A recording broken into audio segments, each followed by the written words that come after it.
Assalamualaikum warahmatullahi wabarakatuh. Di Rusia ada sebuah masjid yang punya keterikatan sejarah dengan bangsa Indonesia. Masjid itu adalah Blue Mosque alias Masjid Soekarno. Seperti apa kisahnya? Terletak di kota Saint Petersburg, Rusia. Nama Blue Mosque barangkali masih asing terdengar di telinga traveler. Namun ketika menyebut julukan lain masjid ini sebagai Masjid Soekarno, pasti traveler langsung merasa familiar. Ya, Blue Mosque atau Masjid Agung Saint Petersburg dikenal juga sebagai Masjid Soekarno, seperti nama proklamator sekaligus Presiden pertama Republik Indonesia. Ada kisah menarik antara masjid ini dengan Presiden Soekarno. Pada tahun 1956, tepatnya di bulan September, Presiden Soekarno melakukan lawatan ke negeri Rusia yang dulu dikenal dengan nama Uni Soviet. Dalam lawatan itu, kota Saint Petersburg dahulu bernama Leningrad masuk dalam agenda kunjungan. Usai mengunjungi beberapa pabrik di Leningrad, tiba-tiba mata Presiden Soekarno tertuju pada sebuah bangunan berkubah biru yang tampak mencolok dari kejauhan. Bung Karno pun ingin berhenti dan berkunjung ke bangunan itu. Bung Karno meyakini bangunan itu adalah sebuah masjid. Dalam taksiran Soekarno, bangunan itu jika sebuah masjid mampu menampung lebih dari 3.000 muslim bersembahyang berjamaah. Meski sempat dilarang oleh tentara Uni Soviet, Soekarno bersikeras untuk berkunjung ke sana. Dia bahkan membatalkan beberapa agenda demi berkunjung ke masjid tersebut. Sesampainya di Blue Mosque, Soekarno mendapati kondisi di dalam masjid lusuh dan tak terawat. Itu lantaran di era pendudukan Uni Soviet masjid ditutup dan tidak boleh digunakan. Masjid pun beralih fungsi menjadi sebuah gudang.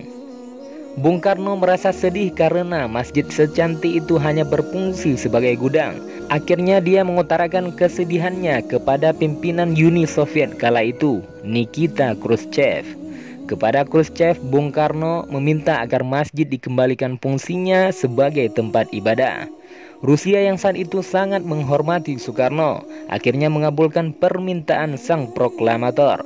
10 hari usai kunjungan Bung Karno, utusan Kremlin datang ke masjid dan mengumumkan bahwa Masjid Agung Saint Petersburg bisa difungsikan lagi sebagai tempat ibadah. Atas jasa Presiden Soekarno, komunitas muslim di Saint Petersburg bisa kembali beribadah di masjid cantik tersebut. Hingga sekarang, banyak muslim setempat yang menyebut masjid itu sebagai Masjid Soekarno, meski tidak ada perubahan secara resmi terkait nama masjid itu. Meski Presiden Soekarno tak pernah membicarakan masjid itu lagi setelah pertemuannya dengan Khrushchev, tapi komunitas muslim di Saint Petersburg tidak akan pernah melupakan jasa Soekarno. Masjid ini banyak dikunjungi wisatawan dari berbagai negara. Jauh sebelum ada pandemi corona, kecantikannya memang tak terbantahkan. Wajar jika Soekarno terpesona hanya dalam pandangan pertama.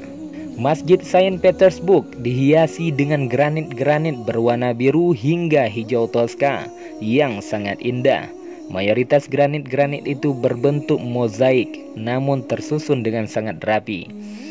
Di bagian depan masjid ada banyak pedagang multi etnis yang menjajakan jualannya usai sholat Jumat.